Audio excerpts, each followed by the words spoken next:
20h. Nayebi Kimlini na 21h.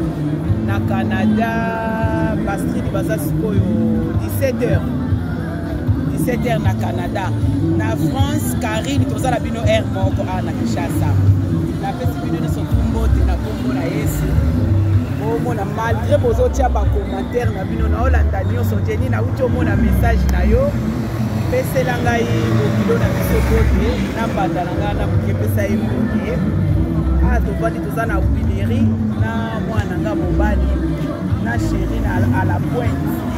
Donc biso ne so tovandi awa. Ozwa mupepe nde makambo. Malgré ça, utako sabino te mutoto na moto na kata nzoto. Eza kozikisa bato.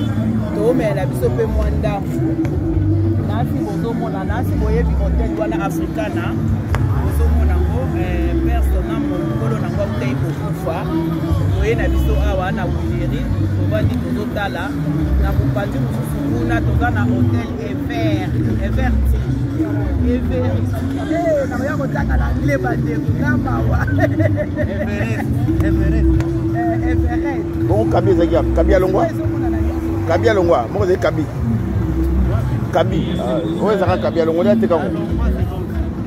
Et na moni na scène ngo ba komi Jesus le rock. Tu vois ça, on a ateka blamba. Jesus le rock. Ateka blamba. Otanya ngo na anglais blamba. En tout cas, faut comprendre kaka mon émotion comme il y a cessé, il y a mon goût. Donc, tovandi na biso awa, moko esalaka bien bandeko. Tellement na poto tozala ya okangama, il faut kopimaka. Au moins,